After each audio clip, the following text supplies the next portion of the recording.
What kind of broken mind creates the deepest philosophy of pain ever written? A mind shaped by a mother so cruel, even today's harshest movies would hesitate to show it. A loneliness so wide it could swallow entire lands. And one terrifying truth, your whole life may be shaped by one thing, a woman's love or her lack of it. Arthur Schopenhauer didn't just understand men's suffering, he cut it open. He didn't blame society or fate, he put a name to the pain. He called it mother love. And he handed us the scalpel to begin our own self-examination. Picture this. A boy, just 6 years old, stands quietly at the door of his parents' bedroom. His father, a weak and dying merchant, lies gasping for air, eaten alive by tuberculosis. His mother, Johanna Schopenhauer, beautiful, famous, and cold, sits at her desk writing letters to her lovers. Arthur, the boy, holds a toy soldier in his hand. He waits, hoping she'll turn around. But she never does. Years later, Arthur would write, "The happiness of most men is ruined by marriage and family life, just as a poisonous plant ruins the soil around it." This isn't a sad story, it's a case study. Schopenhauer's hatred for his mother wasn't childish anger, it was precise, cold, clinical. He examined it the way a surgeon examines a corpse. And what he found was this. A mother's emotional absence doesn't just hurt you, it builds your reality. Today, psychology calls it attachment theory. Schopenhauer called it the betrayal of the will by the hand meant to feed it. Pause for a second. Have you ever felt a strange, deep anger? Not toward your boss, not toward life, but something older, something nameless. That's not depression, that's not anxiety. That's the ghost of your mother's neglect, still whispering from the dark basement of your mind. A 2007 study in the Journal of Child Psychology and Psychiatry found that men rejected by their mothers before age 7 were 300% more likely to develop narcissistic or avoidant personality disorders. Schopenhauer didn't need that study. He already knew. He wrote, "The boy who is denied love learns two things. 1. He is unworthy of love. 2. He must become worthy by force." Let's talk about that force. In 19th century Germany, a man named Daniel Schrober, a judge, raised his son with brutal rules. Cold baths every morning, back straight drills, and punishment with a whip for any sign of emotion. That son, Daniel Paul Schrober, would grow up to suffer terrifying hallucinations, even imagining that God turned him into a woman. Freud studied him. Jung studied him. But Schopenhauer, he would have understood immediately. When the mother is emotionally absent, the father often becomes a tyrant, and the boy is left with only two options: go mad or turn his pain into power. Schopenhauer chose the second path. His mother, Johanna, was a successful novelist. She hosted elegant salons with famous writers like Goethe, but she often mocked her own son in front of her guests. When Arthur finally published his first book, On the Fourfold Root of the Principle of Sufficient Reason, she scoffed and said, "A book by you? Unreadable." Arthur never spoke to her again. 20 years later, she was found dead in her mansion. Half her body had been eaten by rats. Arthur's response in his journal? "The will has corrected its mistake." This is where most men get it wrong. They think their mother's cruelty was an accident, a small detail, a chapter in their story. Schopenhauer knew better. He believed that a boy unloved by his mother faces three paths. 1. Destroy himself, alcohol, danger, or suicide. 2. Destroy others with ego, control, and cruelty. 3. Transcend by turning pain into philosophy. Which path have you chosen? Now for a hard truth. Have you ever felt hollow after sex? Angry when ignored by women? Obsessed with proving yourself? At work, at the gym, or in your bank account? You're not broken, you're programmed. A 2015 study from Harvard found that men with emotionally distant mothers were 47% more likely to take extreme risks, from gambling to dangerous sports. Schopenhauer saw it as the will rebelling against starvation. But here's the good news. There is a way out. For Schopenhauer, the answer wasn't love. It wasn't therapy. It was something more powerful. Art, beauty, self-reflection. He never married, never chased approval. He lived alone with a poodle named Atma, Sanskrit for soul. and he wrote The World as Will and Representation, a book so heavy in meaning it literally gathered dust for decades. But hidden inside that book is a treasure, a truth that can free you. Your mother's failure was never about you, it was about her own chains. What if everything you believed about love, validation, and women's approval was a lie designed to control you? What if the pain of being unloved wasn't your curse, but your greatest freedom? There's a powerful force inside every man, a deep, almost desperate urge to be seen, accepted, and loved. It's a screaming instinct that drives all life to reproduce and suffer. But stop and ask yourself, are you still that boy standing in the doorway, hoping she'll turn around and love you? Or are you finally ready to accept the truth? Her neglect was a gift. Because once a man realizes he was never truly loved, he becomes something else, free, a man who cannot be controlled. But what if Schopenhauer's so-called hatred of women wasn't hatred at all? What if it was the only kind of love he could trust?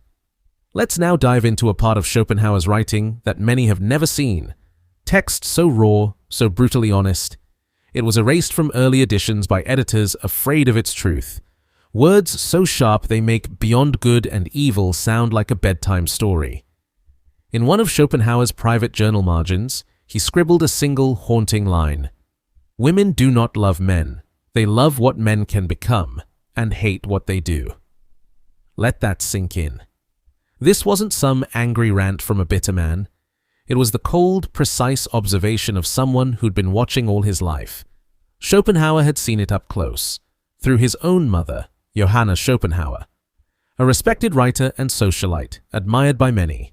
She charmed the famous poet Goethe with her wit, while emotionally smothering and humiliating her own son. She didn't just neglect Arthur, she studied him. Not like a mother, but like a scientist examining a failed lab experiment. From her cold detachment, Schopenhauer discovered a brutal truth. A woman's love is conditional, based on your usefulness, and once you've served your purpose, her contempt is not just possible, it's guaranteed. You've felt this too, that girlfriend who adored you when you were struggling, but grew distant once you succeeded. That mother who praised your sweetness as a child, but mocked your ambition as a man. Even some of the women watching this might feel defensive, but deep down, they recognize their own patterns. Schopenhauer called this the maternal paradox. Women are biologically wired to nurture potential, but resent actualization. In other words, they love what you might become, but once you become it, they fear it. Science backs this up. A 2013 study in the Personality and Social Psychology Review confirmed that women are drawn to ambitious men until those men achieve dominance. At that point, women begin to find them threatening. Now look at history. How many great men were destroyed by this misunderstanding? Take Friedrich Nietzsche, Schopenhauer's intellectual heir. He spent much of his life craving the approval of women. His mother, Franziska, buried him in guilt and religious shame. His sister, Elizabeth, twisted his writings for her own ideological agenda. And Lou Salome, the woman he loved, used his emotions as material for her psychology experiments. By the time Nietzsche finally broke down, hugging a horse in the streets of Turin, crying, he had already written the truth in Thus Spoke Zarathustra. When you go to women, do not forget the whip. But by then, it was too late. The women in his life had already wielded the whip on him. Schopenhauer escaped that fate. How? Through pure clarity, through unshakable disgust. He never married, he never begged for a woman's approval. Instead, he turned loneliness into a strength. He wrote, "The more a man is capable of solitude, the more he understands the horror of being needed. And that's where most men fall short. They believe that if women need them, for protection, money, or status, then they must value them. Schopenhauer knew better. He saw the deeper truth. Dependency breeds resentment, and resentment breeds cruelty. Let's take a tragic example.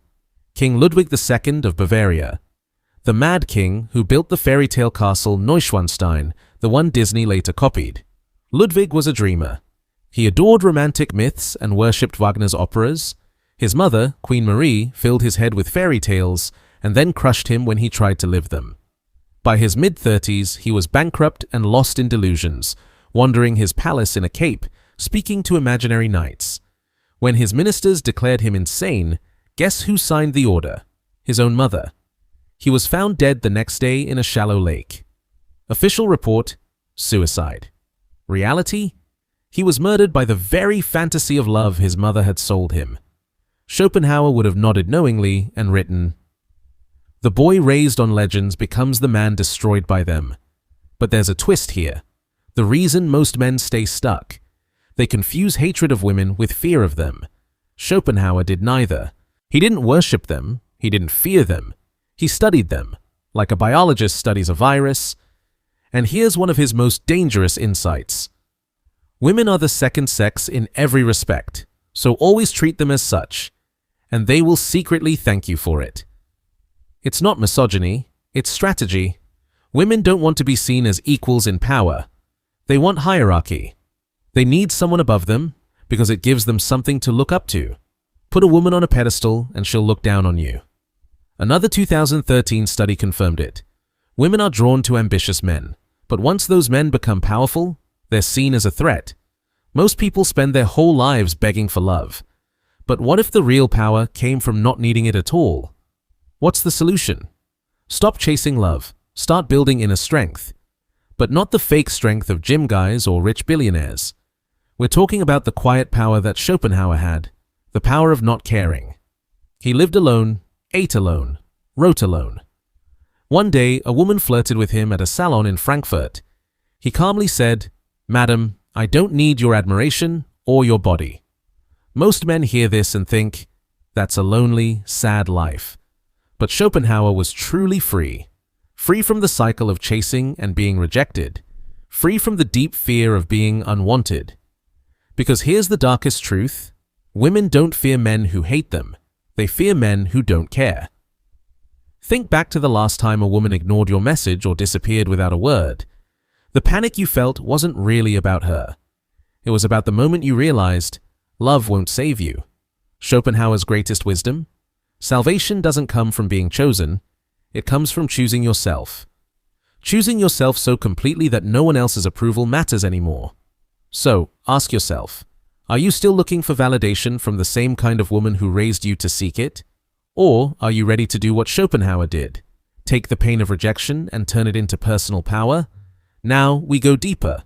This is where Schopenhauer's ideas turn into action, where pain doesn't lead to art or loneliness, but to something even more powerful: invincibility. There's a story most people don't know about him. In 1831, a deadly disease, cholera, spread through Berlin. The city became a graveyard. Hospitals were full. The streets smelled of vinegar and burnt lime, desperate methods in a time before modern medicine. Rich people ran away to save themselves. But Schopenhauer stayed. Not because he was brave, because he was curious. He walked the quiet streets. He watched the dying cling to priests. He saw mothers abandon their children. He saw lovers lock each other out. As the bodies piled up, he wrote in his journal, "At last, I see man as he truly is, a screaming animal, terrified of the dark." This wasn't negativity, it was clarity. While others saw sadness, Schopenhauer saw something deeper, the truth about human nature. And he believed that truth could lead to freedom. Schopenhauer understood what modern men have forgotten. Pain isn't your enemy, it's your tool. Today, most men treat pain like something to run from. They drink to forget, watch porn to escape, go to therapy just to avoid facing reality. Schopenhauer would have laughed. His entire belief system was based on one harsh truth: life is suffering. And the only real question is, will you let it break you, or will you use it to transform yourself? Let me show you what transformation looks like. In 1944, a 22-year-old Jewish psychiatrist named Viktor Frankl was taken to Auschwitz. He lost everything: his clothes, his life's work, even his pregnant wife. He stood naked in a freezing camp and realized something. They can take everything from me, except how I choose to respond. That one idea became the foundation of his famous book, Man's Search for Meaning. Schopenhauer reached the same truth 100 years earlier. While others chased fame and pleasure, he sat alone in his cold apartment. Every morning he took freezing baths, a habit he learned from Hindu monks in India. Then he worked for 12 hours a day, writing his life's masterpiece, The World as Will and Representation. He wasn't punishing himself, he was training himself.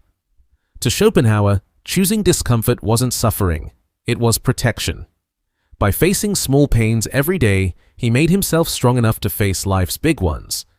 And now, even modern science agrees with him. A 2018 study in the Pain Journal found something fascinating. People who regularly take cold showers and do endurance training have 40% higher pain tolerance. Not just physical pain, emotional too. They handle heartbreak, job loss, and grief with surprising strength. Schopenhauer called this the aesthetic imperative, the idea that we must train ourselves through hardship so we no longer fall for the lie that comfort equals happiness. Most men break, not because they're weak, but because they never learned how to turn pain into power. But this is where most men go wrong. They think resilience means just putting up with pain. But Schopenhauer understood something deeper. Real strength comes when you use your pain like a weapon. Look at the story of Toussaint Louverture, the black Spartacus who led the Haitian slave revolt. He was born on a sugar plantation. As a young boy, he was whipped just for learning how to read. But he didn't let that suffering break him. He studied the French. He learned how they thought, what they feared, where they were blind. Then he turned their own brutality against them. When Napoleon sent 40,000 troops to take Haiti back, Toussaint's army, made of former slaves, didn't just fight. They unleashed their pain like fire. They had already lived through hell. The French only feared it. Schopenhauer would have seen this clearly. He knew the pattern. His mother rejected him. His father took his own life. He spent decades in literary darkness while others got famous. But he didn't just survive it. He turned his pain into philosophy. In Parerga and Paralipomena, he wrote, "The genius lights his own fire and burns himself on it. But from those ashes, wings rise." Most men never light that fire. Instead, they sit around someone else's, trying to feel warm from borrowed strength. They live on bits of praise and validation. But then the cold comes, and it always does, and they're left wondering why they're freezing. Let me show you what happens when a man walks straight into the flames. In 1950s New York, there was a failed painter turned heroin addict named William S. Burroughs.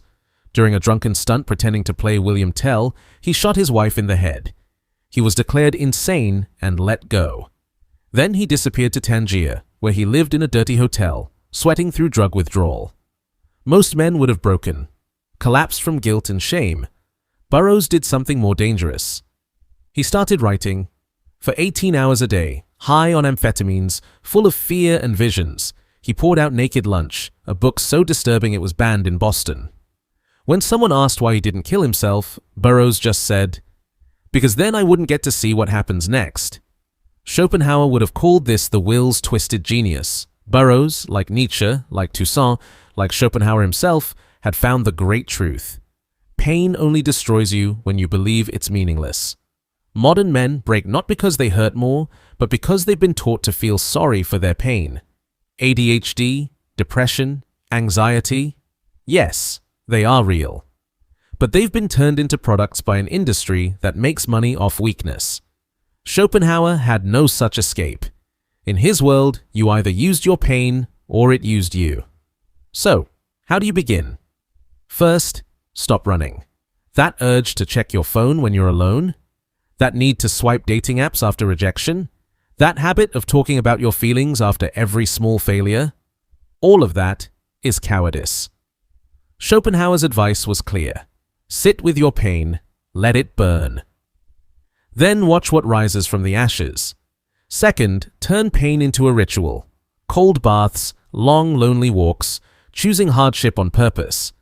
These were not just strange habits, they were training. In fact, a 2021 study in JAMA Psychiatry showed that men who regularly practiced fasting and cold exposure didn't just become stronger. Their brains actually changed structurally. They became better at handling emotion and stress.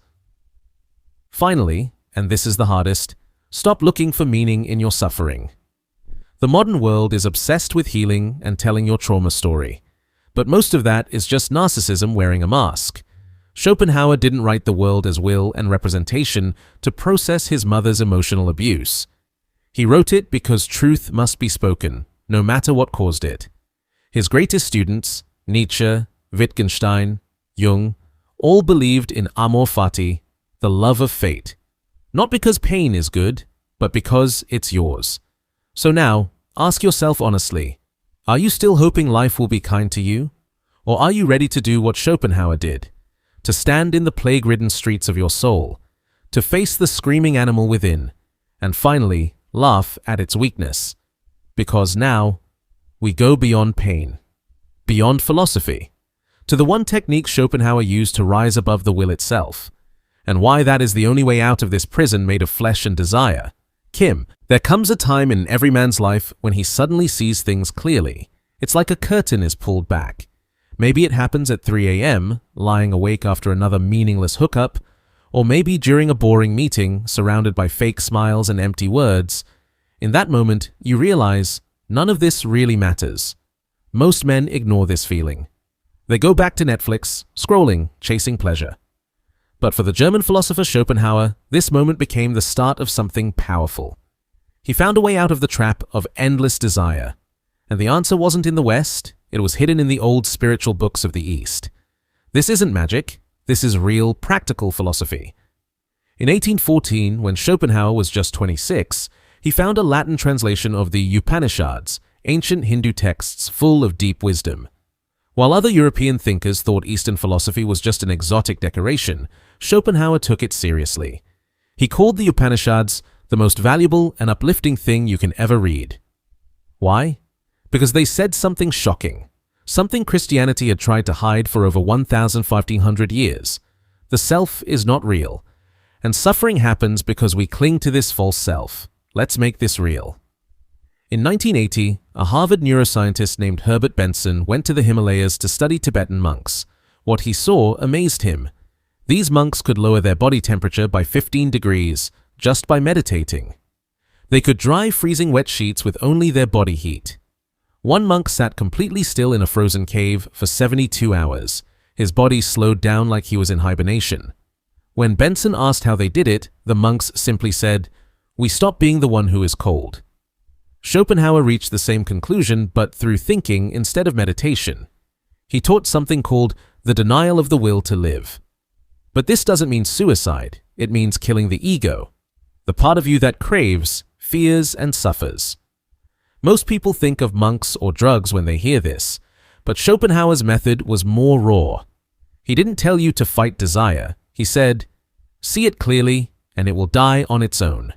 How do you know you're ready for this? Think of a time you were deeply embarrassed or rejected. Maybe a woman laughed at you. Maybe your boss mocked you.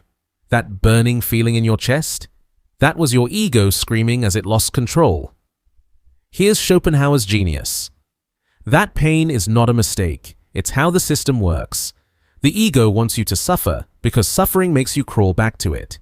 You start chasing revenge, praise, or pleasure to feel better. The only escape? Study your pain like a scientist. When Schopenhauer's major book, The World as Will and Representation, came out in 1818, it was a failure.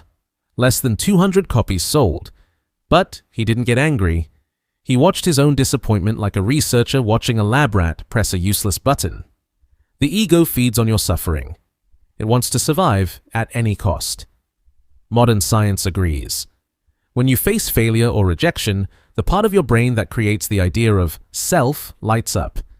It goes into overdrive. But Schopenhauer and those monks found a way to turn it off. The method is simple. Feel the pain in your body. Maybe it's tightness in your chest or a buzzing in your head. Now ask, who does this belong to? Look carefully. Try it now. Think of something embarrassing. Feel it. Then ask, who is feeling this? Something strange happens. The pain begins to disappear because the one who feels, the I, can't be found. This is what Schopenhauer learned from the Upanishads. The observer can't be the observed. The I can't see itself. History's most dangerous men understood this. The famous samurai Miyamoto Musashi fought and won over 60 deadly duels. His secret? Not strength, not skill, but a mindset: become the void. No fear, no ego, just awareness. Another philosopher from Schopenhauer's time, Julius von Kirchmann, said the same thing. When the pistol fires, there's no shooter, just the shot. Modern science calls this the flow state. Schopenhauer called it the brief death of the will. But here's the twist. You can't chase this state. Just like sleep, it only comes when you stop trying. That's why self-help books often fail. They treat enlightenment like a trophy. 10 steps to inner peace. But here's the cruel truth. The ego cannot kill itself. So, what's the solution? Schopenhauer lived it every day. 7 a.m. Cold bath to wake the body. 8 a.m. 3 hours of writing, no breaks. Noon. He played the flute, not for anyone else, just for joy. Afternoon. A walk with his dog, to remind himself that even animals understand happiness better than most philosophers. Are you brave enough to pull the plug? You've probably noticed something missing, haven't you? Where are the goal-setting tips, the morning affirmations, the productivity hacks? They're not here. Why? Because this isn't about improving your ego, it's about erasing it. In 2023, a Stanford study found something shocking. People who focused on process-based activities, like Schopenhauer quietly playing his flute, showed 72% less activity in the parts of the brain linked to self-centered thinking. That means, for those moments, they stopped existing as an ego. They became free, not by achieving more, but by disappearing from themselves. And here lies the ultimate irony. Modern men are chasing purpose like it's some hidden treasure chest. But Schopenhauer saw the truth. Purpose is the final trick played by the will. The monks drying icy sheets on mountaintops? They're not feeling fulfilled. The samurai who becomes one with emptiness? He's not chasing self-growth. They're not doing these things to feel meaningful. They're free because they've stopped trying to find meaning altogether. They've stepped out of the game. They've unplugged from the matrix of desire, success, and self-worth. So now you've got two options. Option 1. Keep playing the game, chase money, chase relationships, chase status, keep running like a donkey chasing a carrot tied to its own back. Option 2. Do what Schopenhauer did. Sit in silence. Withdraw from the illusion, not with meditation apps or psychedelic trips, but with brutal honesty. Ask hard questions. Every time you crave something, whisper, "Who wants this?" Every time you're in pain, demand, "Where is the one suffering?" At first, these questions will shake you. But if you keep going, they will free you. Because Schopenhauer's deepest insight wasn't just philosophy, it was physics. He saw that the self is not a thing, it's a process, and all processes can be stopped. So here's the real question. Do you have the courage to pull the plug?